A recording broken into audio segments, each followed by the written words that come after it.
ఈరోజు వంశీని అరెస్ట్ చేసిన తీరు, వంశీ మీద పెట్టిన ఫాల్స్ కేసు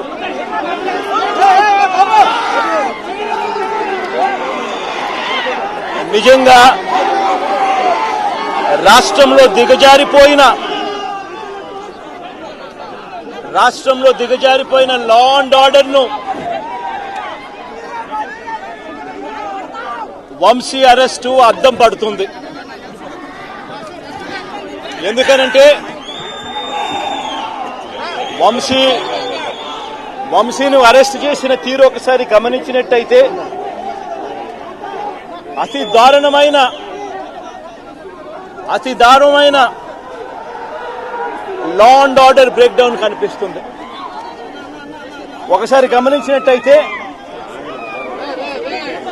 ఈ కేసులో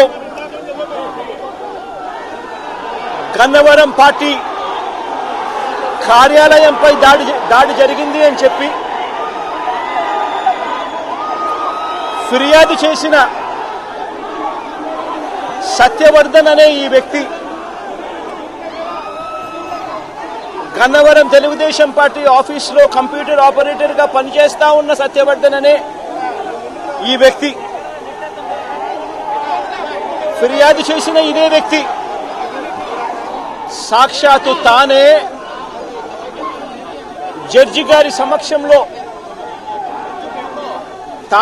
జడ్జి గారిచ్చిన సమన్లకు పోలీసుల ఆధ్వర్యంలో ఆ సమన్లు అందుకొని జడ్జి గారి దగ్గరికి వచ్చి జడ్జి గారితో తానిచ్చిన వాంగ్మూలాన్ని ఒకసారి గమనిస్తే ఆ వాంగ్మూలంలో ఆయన చెప్పిన మాటలు ఏమిటి, వంశీ మీద పెట్టిన ఫాల్స్ కేసు ఏమిటి. ఇదే సత్యకుమార్ అనే వ్యక్తి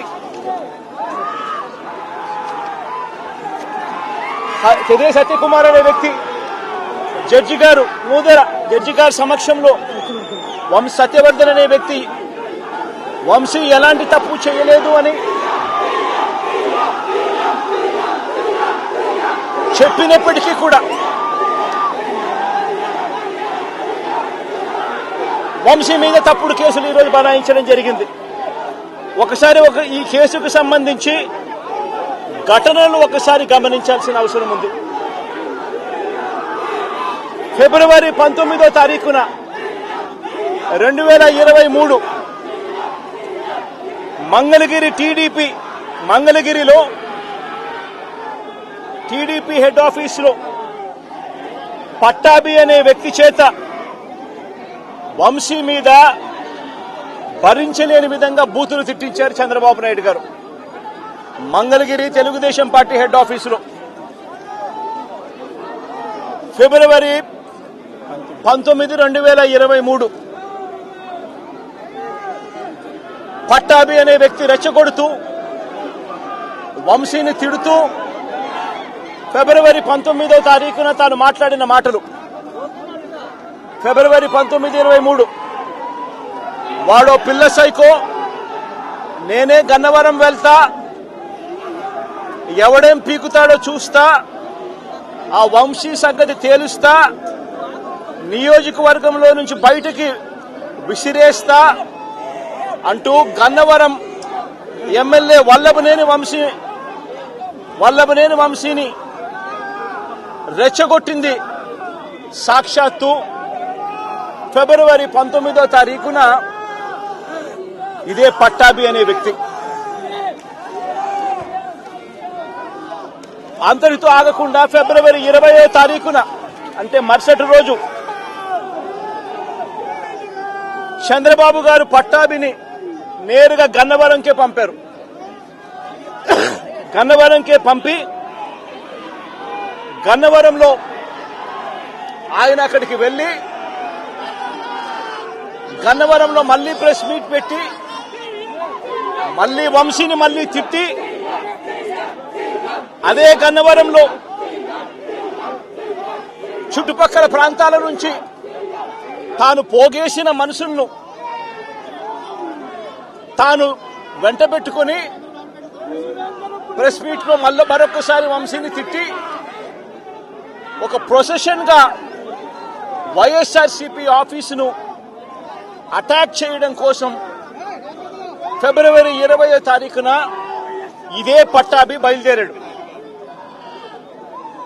బయలుదేరిన ఈ ఘటనలో ఇదే పట్టాభి ఫిబ్రవరి 20వ తారీఖున వైసీపీ ఆఫీసుకు తన మనుషులతో ప్రొసెషన్గా తాను అక్కడికి వెళ్లి ఆ రోజు పార్టీ బయట ఉన్న ఒక దళిత సర్పంచ్ సీనయ్య అనే వ్యక్తిని కూడా పట్టాభి వాళ్ళ మనుషులు దాడి కూడా చేయడం జరిగింది. ఈ దాడి జరుగుతా ఉన్న నేపథ్యంలో ఉద్రిక్తతల మధ్య పోలీసులు కూడా నిర్వహించడానికి విశ్వ ప్రయత్నం కూడా చేశారు. ఆ విశ్వ ప్రయత్నంలో సిఐ కనకారావు, ఈయన కూడా దళితుడే, సిఐ కనకారావు తల పగలగొట్టి నిరోధించే కార్యక్రమంలో సిఐ కనకారావు తల కూడా ఇదే అల్లరి మూకలు పట్టాభి నేతృత్వంలో ఇదే అల్లరి మూకలు తల కూడా పగలగొట్టారు. ఇలాంటి ఉద్రిక్తతల మధ్య ప్రతిచర్యగా తెలుగుదేశం పార్టీ వాళ్ళు ఇటువైపున రావడం, ప్రతిచర్యగా వైసీపీ వాళ్ళు కూడా అటువైపున వెళ్లే కార్యక్రమం జరగడం, ఈ ఘటన జరిగింది. రెండు వైపులా ఆ రోజు పోలీసులు కేసు పెట్టారు. వైసీపీ ప్రభుత్వం అధికారంలో ఉంది, అయినా కూడా వన్ సైడెడ్ గా కేసును వాళ్ళ మీద పెట్టలేదు. రెండు వైపులా కేసులు పెట్టారు, రెండు వైపులా ఉన్న వాళ్ళ మీద కేసులు పెట్టారు.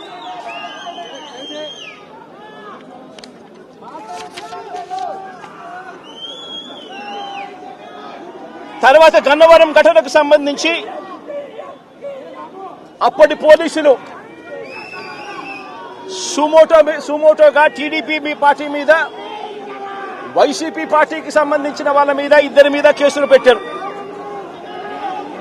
ఇదే సమయంలో టీడీపీ వాళ్ళు 3 కంప్లైంట్స్ కూడా ఇచ్చారు, అవి కూడా తీసుకోవడం జరిగింది. కానీ ఈ ఘటనలన్నీ కూడా టీడీపీ ఇచ్చిన కంప్లైంట్స్ లో గాని, ఆ రోజు ఇచ్చిన కంప్లైంట్స్ లో గాని, పోలీసులు పెట్టిన కేసుల్లో గాని ఎక్కడా కూడా వంశీ పేరు లేదు. కారణం వంశీ ఘటనలో లేడు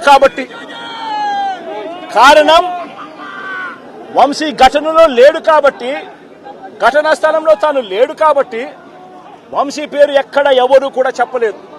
తెలుగుదేశం పార్టీ ఇచ్చిన కంప్లైంట్స్ లో గాని, పోలీసులు పెట్టిన కేసుల్లో గాని ఫిబ్రవరి 22వ తారీఖున, అంటే ఫిబ్రవరి 20వ తారీఖున ఇది జరిగింది. ఇది జరిగిన 2 రోజుల తర్వాత గన్నవరం టీడీపీ ఆఫీస్ ఆపరేటర్ గా, డేటా ఎంట్రీ ఆపరేటర్ గా పనిచేస్తా ఉన్న సత్యవర్ధన్ అనే ఈ దళిత యువకుడిని మంగళగిరిలోని టీడీపీ ఆఫీసుకు చంద్రబాబు నాయుడు గారు మనుషులను పిలిపించుకొని ఈ సత్యవర్ధన్ అనే వ్యక్తి ద్వారా మరో కంప్లైంట్ కూడా ఇప్పించారు. తెల్లటి కాగితం మీద ఆయనతో సంతకం తీసుకొని మరో కంప్లైంట్ కూడా ఇప్పించారు. దాని ఆధారంగా ఎస్టీ ఎస్టీ కేసు కూడా పెట్టారు. కానీ ఆ ఇచ్చిన ఆ కేసులో కూడా, ఆ సత్యవర్ధన్ ఇచ్చిన ఆ కేసులో కూడా అప్పటికి కూడా వంశీ పేరు ఎక్కడా కూడా లేదు. కారణం వంశీ అక్కడ లేడు కాబట్టి, ఘటనా స్థలంలో లేడు కాబట్టి. ఫిబ్రవరి 23వ తారీఖున సత్యవర్ధన్ నుంచి పోలీసులు ఫిబ్రవరి 23, 2023 పోలీసులు ఇదే సత్యవర్ధన్ దగ్గర నుంచి 161 స్టేట్మెంట్ కూడా తీసుకున్నారు. ఆ స్టేట్మెంట్ లో, సత్యవర్ధన్ ఇచ్చిన స్టేట్మెంట్ లో కూడా ఎక్కడా కూడా వంశీ పేరు ఎక్కడా లేదు. సత్యవర్ధన్ అనే వ్యక్తి ఆ 161 స్టేట్మెంట్ లో, పోలీసులకు ఇచ్చిన 161 స్టేట్మెంట్ లో తనను ఎవరూ తిట్టలేదని కూడా చెప్పాడు. తాను ఘటన జరిగినప్పుడు తాను అక్కడి నుంచి వెళ్ళిపోయానని కూడా చెప్పాడు. తర్వాత టీడీపీ ప్రభుత్వం రాగానే వంశీని టార్గెట్ చేయడం మొదలుపెట్టారు. జూలై 10, 2024న ఈ కేసును మళ్ళీ రీఓపెన్ చేశారు. రీఓపెన్ చేసి ఆశ్చర్యం కలిగించే విషయం ఏమో తెలుసా? ఇదే సత్యవర్ధన్ అనే వ్యక్తిని తెలుగుదేశం పార్టీ ప్రభుత్వం అధికారంలోకి వచ్చిన తర్వాత మళ్ళీ ఇదే సత్యవర్ధన్ అనే వ్యక్తి దగ్గర నుంచి మళ్ళీ 161 స్టేట్మెంట్ మళ్ళీ తీసుకున్నారు. రెండోసారి కేసు రీఓపెన్ చేసి తెలుగుదేశం పార్టీ అధికారంలోకి వచ్చిన తర్వాత ఆ రెండోసారి ఇచ్చిన 161 స్టేట్మెంట్ లో కూడా సత్యవర్ధన్ ఇవే మాటలే మాట్లాడాడు. నన్ను ఎవరు తిట్టలేదని, వంశీ అక్కడ లేడు అని, తన ఘటనా స్థలం జరిగినప్పుడే తన అక్కడి నుంచి వెళ్ళిపోయాడు, అదే మాటలే మాట్లాడాడు. పోలీసులు చంద్రబాబు నాయుడు గారి ప్రభుత్వంలో తీసుకున్న 161 స్టేట్మెంట్ లో కూడా తర్వాత అయినా చంద్రబాబు నాయుడు గారు వంశీ మీద పెట్టుకున్న ఆక్రోశము, వంశీ మీద పెట్టుకున్న కోపము చంద్రబాబు నాయుడు గారిది ఏ స్థాయిలో ఉందంటే ఎలాగైనా కానీ వంశీని ఇరికిచ్చాలి అనే ఆలోచనతో వంశీ ఘటనా స్థలంలో లేకపోయినా కూడా వంశీని 71వ నిందితుడిగా చేర్చారు. 71వ నిందితుడిగా వంశీ పేరును చేర్చారు. అయితే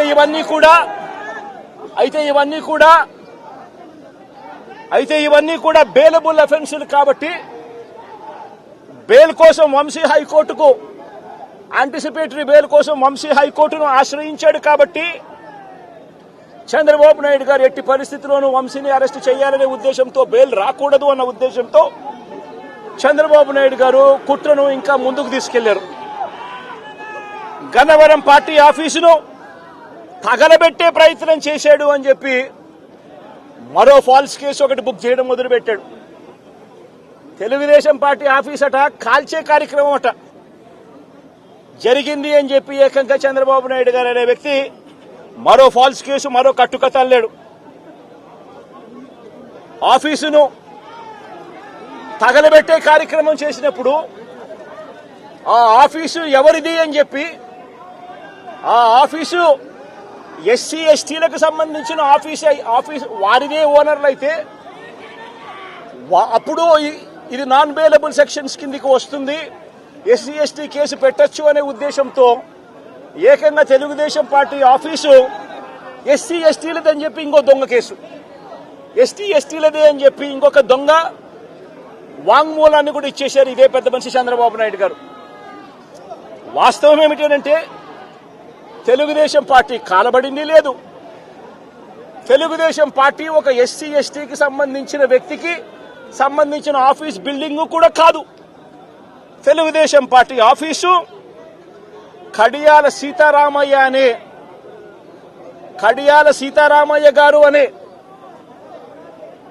ఎస్సీ కాదు, ఎస్టీ కాదు, కనీసం బీసీ కూడా కాదు,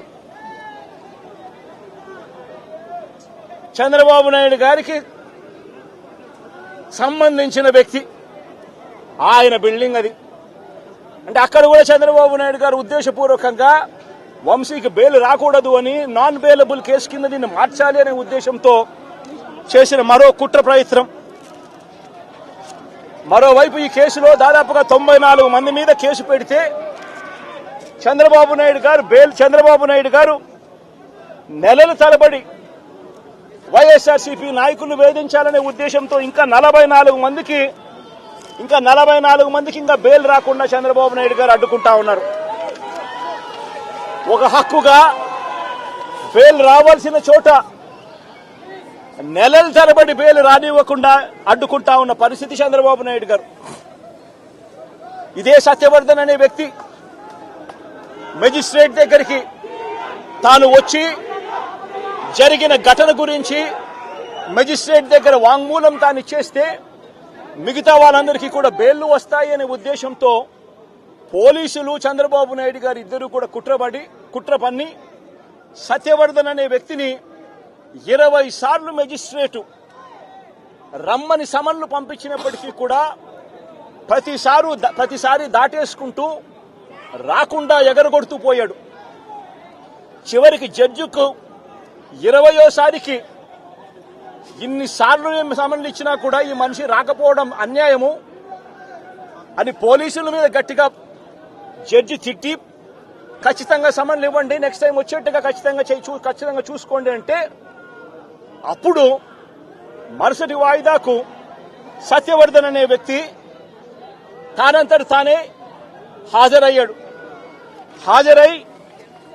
ఈ ఘటన జరిగిన సమయంలో ఇంతకు ముందు తాను 161లలో ఏదైతే చెప్పాడో అదే విషయాలను మళ్ళీ జడ్జి గారి సమక్షంలో మళ్ళీ అదే విషయాలే మళ్ళీ ఆయన తెలియజేశాడు. ఘటన జరిగిన సమయంలో తాను అప్పుడు లేడని, తనను ఎవరూ కులం పేరుతో దూషించలేదు అని, అసలు ఈ కేసుతో తనకు ఎలాంటి సంబంధము లేదని కోర్టుకు తాను మొరబెట్టుకున్నాడు. తాను తన తల్లి ఇద్దరు కలిసి ఆటోలో కూర్చొని కోర్టుకు వచ్చామని, తన స్టేట్మెంట్ వెనుక ఎవరి బలవంతము లేదు అని ఫిబ్రవరి 10వ తారీఖు 2025 ఫిబ్రవరి 10 2025 ఫిబ్రవరి 10న జడ్జి గారి ముందర స్టేట్మెంట్ తాను ఇచ్చాడు. ఫిబ్రవరి 10, 2025 జడ్జి గారి సమక్షంలో తాను ఈ విధంగా స్టేట్మెంట్ ఇచ్చేసరికి చంద్రబాబు నాయుడు గారికి, లోకేష్ కు, వీళ్ళిద్దరికీ కూడా మనశ్శాంతి కరువైపోయింది. వంశీని అరెస్ట్ చేయలేకపోతా ఉన్నాము అనే దుర్బుద్ధి వీళ్లలో ఎక్కువ కాలం మొదలుపెట్టింది. వీళ్ళంతా కలిసి పోలీసులతో మళ్లీ కుట్రబన్నారు. కుట్రబన్ని వీళ్ళు మరుసటి రోజు అంటే ఫిబ్రవరి 11వ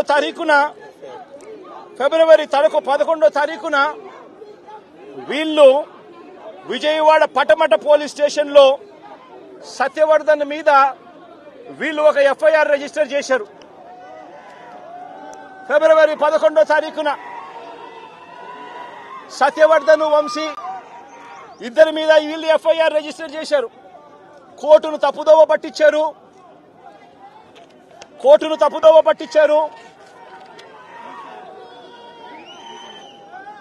అని వంశీని, సత్యవర్ధన్ మీద వీళ్ళు తప్పుడు కేసు వీళ్ళు బనాయించారు. కోర్టును తప్పుదోవ పట్టించారు, తప్పుడు సాక్ష్యం తాను ఇచ్చాడు అని చెప్పి వీళ్ళు ఎఫ్ఐఆర్ రిజిస్టర్ చేసి ఆ ఎఫ్ఐఆర్ రిజిస్టర్ చేసిన కాపీని తీసుకొని పోయి సత్యవర్ధన్ అమ్మను, సత్యవర్ధన్ నాన్నను, సత్యవర్ధన్ అన్నను అందరినీ కూడా బెదిరించి ఫిబ్రవరి 12వ తారీఖున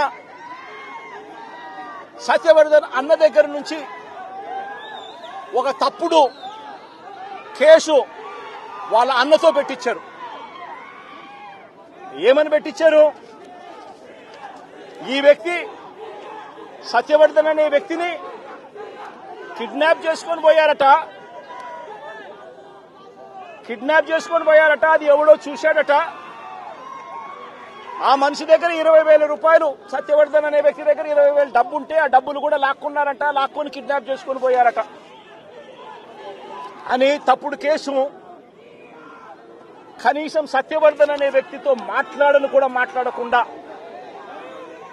ఫిబ్రవరి 12వ తారీఖునే కేసు రిజిస్టర్ చేసి ఫిబ్రవరి 13వ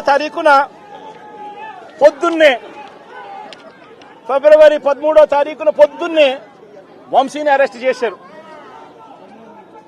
సత్యవర్ధన్ దగ్గర నుంచి స్టేట్మెంట్ తీసుకునింది 13వ తేదీ సాయంత్రం, 13వ తేదీ రాత్రి, 13వ తేదీ సాయంత్రం. అంటే అంతకు ముందు స్టేట్మెంట్ కూడా తీసుకోకుండా వంశీని అరెస్ట్ చేయడం,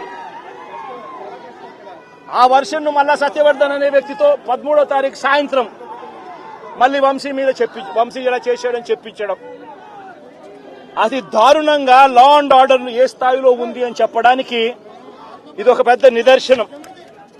నిజంగా నేను చెప్తా ఉన్నా, ఒక మనిషి ఏదైనా తప్పు చేస్తే, తప్పు చేసిన ఆ వ్యక్తిని శిక్షిస్తే పోలీసులకు ఎవరికైనా గౌరవం ఉంటుంది. కానీ ఇవాళ జరుగుతూ ఉన్నది రాష్ట్రంలో ఏం జరుగుతూ ఉంది? మీకు నచ్చని వాడిని దొంగ సాక్ష్యాలు వీళ్ళే క్రియేట్ చేస్తా ఉన్నారు, దొంగ కేసులు వీళ్ళే పెడతా ఉన్నారు. దొంగ సాక్ష్యాలు, దొంగ కేసులు పెట్టి ఇల్లీగల్ గా మనుషులను తీసుకొని వచ్చి అరెస్టు చేస్తా ఉన్నారు. అరెస్టులు చేసి నెలలు జైళ్లలో పెట్టే కార్యక్రమాలు జరుగుతూ ఉంది. నిజంగా డెమోక్రసీ అన్నది ఏ స్థాయిలోకి దిగజారిపోయిందో చెప్పడానికి అందుకే వంశీ కేసు ఒక ఉదాహరణ అని చెప్తా ఉన్నా. ప్రజాస్వామ్యం నిజంగా ఏ స్థాయికి దిగజారిపోయింది అని అంటే, నిన్న కూడా చూసాం పిడుగురాళ్లలో మున్సిపాలిటీకి సంబంధించి అక్కడ జరిగిన మున్సిపల్ వైస్ చైర్మన్ ఎన్నుకునే ఎన్నిక పిడుగురాళ్లలో 33 మంది ఉంటే కార్పొరేటర్లు 33 మందికి 33 మంది వైసీపీనే గెలిచింది. మరి తెలుగుదేశం పార్టీ కార్పొరేటర్ కనీసం ఒక్కడు కూడా లేకపోతే తెలుగుదేశం పార్టీ ఏకంగా పిడుగురాళ్ల వైస్ ప్రెసిడెన్సీ సీటు ఒక్క సభ్యుడు కూడా లేని ఆ సీటును వీళ్ళు సిగ్గు లేకుండా మేమే గెలుచుకున్నాము అని చెప్పుకుంటా ఉన్నారు అని అంటే, నిజంగా పోలీసులు అనే వాళ్ళు చంద్రబాబు నాయుడు గారి హయాంలో ఏ స్థాయికి దిగజారిపోయి ప్రజాస్వామ్యాన్ని కూనీ చేస్తా ఉన్నారని చెప్పడానికి నిదర్శనం. తిరుపతిలో 49 సీట్లకు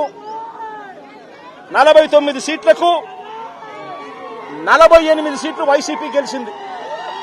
తెలుగుదేశం పార్టీ గెలిచింది కేవలం ఒకే ఒక్క స్థానం. అటువంటి చోట డిప్యూటీ మేయర్ పోస్టు పోలీసుల ఆధ్వర్యంలో తెలుగుదేశం పార్టీ వాళ్ళు కార్పొరేటర్లను కిడ్నాప్ చేసుకుని, బస్సులో నుంచి కిడ్నాప్ చేసుకొని పోయి డిప్యూటీ మేయర్లను మేమే గెలుచుకున్నామని చెప్పి వాళ్ళు ప్రకటించుకుంటా ఉంటే, పోలీసులు ఏ స్థాయికి దిగజారిపోయినారు తెలుగుదేశం హయాంలో అని చెప్పడానికి ఇంకో నిదర్శనం. తుని నియోజకవర్గంలో 30 కార్పొరేటర్ల స్థానాలు 30కి 30 వైసీపీ గెలిచింది. తెలుగుదేశం పార్టీకి కనీసం ఒక్కడంటే ఒక్క అభ్యర్థి కూడా లేడు.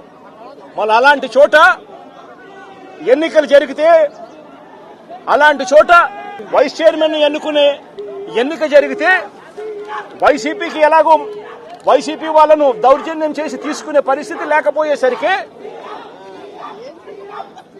తెలుగుదేశం పార్టీ వాళ్ళు ఎన్నికనే పోస్ట్ పోన్ చేశారు. అంటే వీళ్ళకి అనుకూలమైన వాతావరణం వచ్చేదాకా ఎన్నికలు జరపరు. కోర్టు పర్యవేక్షణలో ఉన్న కేసులకు సంబంధించిన పరిస్థితులు ఇవి. పాలకొండలో కూడా అంతే. వైసీపీకి అందులో 17 ఉంటే తెలుగుదేశం పార్టీకి కేవలం 3. మళ్ళీ అక్కడ వైస్ ప్రెసిడెన్సీ అన్నది వైసీపీకి రావాలనా తెలుగుదేశం పార్టీకి రావాలనా? కానీ వీళ్ళకి అనుకూలత వచ్చేదాకా పోస్ట్ పోన్మెంట్లు. ఇలా ప్రతి సందర్భంలోనూ కూడా డెమోక్రసీని కూనీ చేస్తా ఉన్నారు. పోలీసులను వీళ్ళు ఇష్టానుసారంగా వాడుకుంటా ఉన్నారు. నేను ఇవాళ ఒకటే చెప్తా ఉన్నా, ప్రతి పోలీసు వ్యక్తికి కూడా చెప్తా ఉన్నా, మీ టోపీ మీద ఉన్న 3 సింహాలకు కనిపించే ఆ సింహాలకు సెల్యూట్ కొట్టడం మొదలుపెట్టండి. తెలుగుదేశం పార్టీ నాయకులకు సెల్యూట్ కొట్టడం మొదలుపెట్టి, వీళ్ళు చెప్పినట్టుగా చేయడం మొదలుపెట్టి, అన్యాయాలు చేయడం మొదలు పెడితే మాత్రం ఎల్లకాలం తెలుగుదేశం పార్టీ ప్రభుత్వమే ఉండదు అని చెప్పి ఇవాళ ప్రతి అధికారికి కూడా నేను తెలియజేస్తా ఉన్నా. రేపొద్దున మళ్ళీ మా అధికారం వస్తుంది. వచ్చినప్పుడు అన్యాయం చేసిన వీళ్ళందరినీ, వీళ్ళ అధికారులందరినీ, అన్యాయం చేసిన ఈ నాయకులందరినీ కూడా బట్టలు కూడా తీసి నిలబెడతామని చెప్పి కూడా ఈ సందర్భంగా తెలియజేస్తా ఉన్నాను. ఎవరిని వదిలిపెట్టేది ఉండదు. ఇదే వంశీని అరెస్ట్ చేసేటప్పుడు సిఐ అన్నాడట, నేను 1.5 సంవత్సరంలో రిటైర్ అయిపోతాను అని చెప్పి. రిటైర్ అయిపోయినా కూడా, సప్త సముద్రాల అవతల ఉన్నా కూడా మొత్తం అందరినీ కూడా పిలిపిస్తామని చెప్పి కూడా ఈ సందర్భంగా చెప్తా ఉన్నా. చట్టం ముందు నిలబడేట్టుగా చేస్తాం, బట్టలు ఊడదీస్తాం, న్యాయం జరిగేట్టుగా చేస్తాం అని ప్రతి ఒక్కరికి కూడా తెలియజేస్తా ఉన్నాం. ఈ మాదిరిగా అన్యాయం చేయడం మొదలు పెడితే మాత్రం ఖచ్చితంగా ప్రజలు, దేవుడు ఇద్దరు కూడా వీళ్ళను శిక్షించే కార్యక్రమం ఖచ్చితంగా జరుగుతుందని చెప్పి సందర్భంగా మరొక్కసారి వీళ్ళందరికీ కూడా చెప్తా ఉన్నాం. అన్యాయంలో భాగస్వాములు కావద్దండి. మీ టోపీ మీద ఉన్న సింహాలను గౌరవించండి, వాటికి సెల్యూట్ కొట్టండి, మీ వ్యక్తిత్వాన్ని కాపాడుకోండి అని చెప్పి ఈ ప్రతి అధికారికి కూడా ఈ సందర్భంగా తెలియజేస్తా ఉన్నాం. కొంతమంది లీడర్స్ ని టార్గెట్ చేసి అరెస్ట్ చేస్తున్నారు. దాన్ని ఎట్లా చూస్తారు? మన పేరు కానీ ఇవాళ వంశీ, ఇటీవల కొంతమంది అరెస్ట్, నందిగం సురేష్, ఇట్లా దాన్ని ఎలా చూడాలి? ప్రజాస్వామ్యం కూలిపోతా ఉంది అని చెప్పడానికి ఇవన్నీ నిదర్శనాలు. ప్రతి కేసు ఇల్లీగల్ కేసే. ప్రతి కేసులోనూ కూడా వీళ్ళే బెదిరిస్తా ఉన్నారు, అవతలోడు బెదిరిస్తా ఉన్నాడు అని చెప్పి వీళ్ళే కేసులు పెడతా ఉన్నారు. అసలు బెదిరించేది ఎవరిని బెదిరిస్తా ఉన్నారు? ప్రతి విషయంలోనూ వీళ్ళే. పారిశ్రామికవేత్తలను వదలడం లేదు, రాజకీయ నాయకులను వదిలిపెట్టడం లేదు. ప్రతి ఒక్కరిని కూడా వీళ్ళే బెదిరిస్తా ఉన్నారు, అవతలోడు బెదిరించినాడు అని చెప్పి మళ్ళీ ఎదురు కేసులు పెడతా ఉన్నారు. ఇవన్నీ ఊరికే పోవు, ఇవన్నీ కూడా మళ్ళీ వీళ్ళకు చుట్టుకుంటాయి. చుట్టుకున్నప్పుడు వీళ్ళ పరిస్థితి అతి దారుణంగా తయారవుతుంది అని మాత్రం ఖచ్చితంగా చెప్తా ఉన్నాం.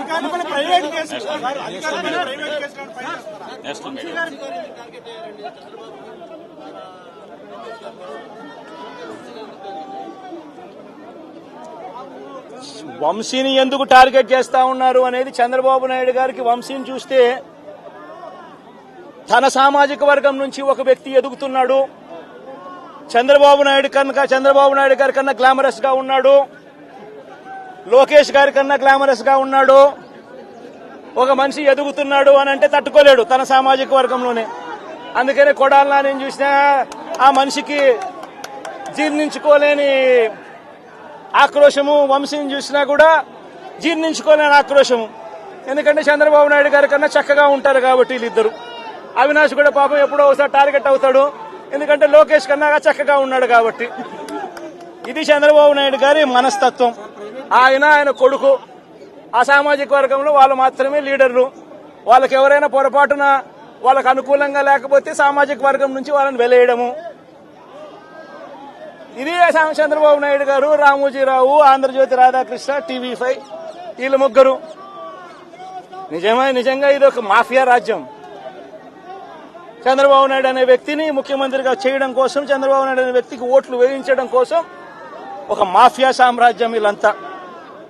ఆ మాఫియా సామ్రాజ్యంలో ఎవరైనా చంద్రబాబు నాయుడు గారికి వ్యతిరేకంగా వాళ్ళ సామాజిక వర్గంలో ఈ అవినాష్ గాని, నాని గాని, వంశీ గాని ఇలాంటి వాళ్ళు ఎవరైనా నిలబడితే, పాప మా శంకర్రావు గాని, మా బ్రహ్మనాయుడు గాని ఇటువంటి వాళ్ళు ఎవరైనా నిలబడితే అంతే, వాళ్ళ సామాజిక వర్గంలో తప్పు పుట్టారు, వాళ్ళ అన్యాయస్తులు అని వాళ్ళ మీద తప్పుడు కేసులు పెట్టడం, వాళ్ళ మీద ఇల్లీగల్ అరెస్ట్ చేయించడం, వాళ్ళ మీద బురద జల్లడం, వాళ్ళని ట్రోల్ చేయించడము, ఇవన్నీ కూడా చంద్రబాబు నాయుడు గారి నైజం, లోకేష్ గారి నైజం చూపిస్తుంది ఇవన్నీ కూడా.